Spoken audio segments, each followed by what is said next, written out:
गर्मी का मौसम आ गया था। जंगल के सभी पक्षी गर्मी से काफ़ी परेशान थे।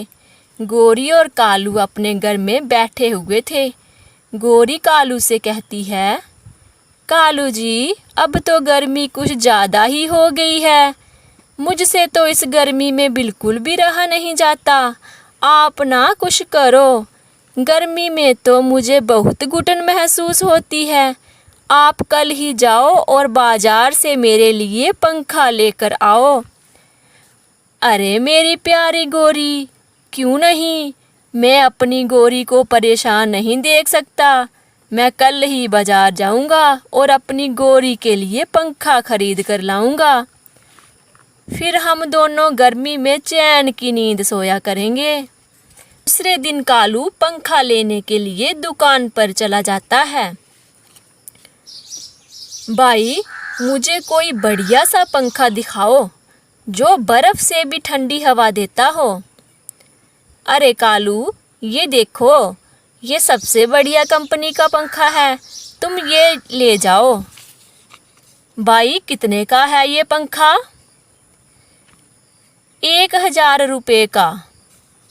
कालू दुकानदार को 1000 रुपये देकर पंखा घर ले आता है।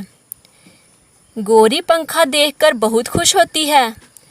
अरे कालू जी, आगे पंखा लेकर, अब जल्दी से पंखा लगा दो ताकि हमें गर्मी में राहत मिले। फिर कालू पंखा लगा देता है और कालू और गोरी दोनों पंखे के सामने मज़े से सो जाते हैं। दूसरे दिन कालू जंगल की ओर जाता है। रास्ते में उसे कबूतर मिलता है। अरे बंटी कबूतर, क्या कर रहे हो? कुछ नहीं भाई, गर्मी इतनी बढ़ गई है कि घोंसले में दम घुटता है। यहाँ पेड़ की छाया में बैठा हूँ।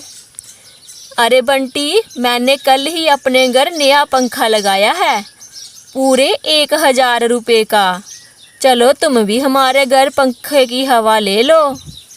फिर कालू बंटी को अपने साथ अपने घर ले जाता है। गोरी पंखे के आगे बैठी थी। अरे गोरी, बंटी कबूतर को भी देखने दो पंखे की हवा कैसी होती है। गोरी गुस्से से कहती है, क्यों बंटी कबूतर भी लगा लेना अपना पंखा। मैं क्यों उसे अपने पंखे के सामने बैठने दूं? मैंने यहाँ कोई धर्मशाला नहीं खोल रखी, कोई भी आता जाता मेरे घर आ जाए। गोरी की बात सुनकर बंटी मन ही मन बहुत दुखी होता है और बिना कुछ कहे वहाँ से चला आता है। बंटी अपने घर की तरफ जा रहा था कि रास्ते में उसे मीनू चिड़िया मिल जाती है। बंटी को दुखी देखकर मीनू ने कहा, भैया क्या हुआ, आप इतने दुखी क्यों हो?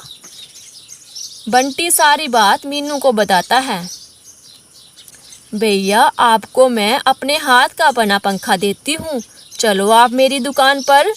फिर मीनू बंटी को अपनी दुकान पर ले जाती है और उसे हाथ से बनाया गया पंखा देती है। भैया ये लो, ये पंखा ले जाओ। ये पंखा बिना बिजली के भी हवा देता है, आप इसे ले जाओ। फिर बंटी पंखा लेकर खुशी खुशी अपने घर आ जाता है। फिर जंगल में 4-5 दिन के लिए बिजली बंद हो जाती है। सारे पक्षी गर्मी में मीनू के हाथ का बना पंखा इस्तेमाल कर रहे थे और उधर गोरी और कालू गर्मी में मर रहे थे और अपने बिजली वाले पंखे का मुंह देख रहे थे। जब गोरी दूसरे पक्षियों को देखती है तो उसे अपनी गलती का एहसास होता है।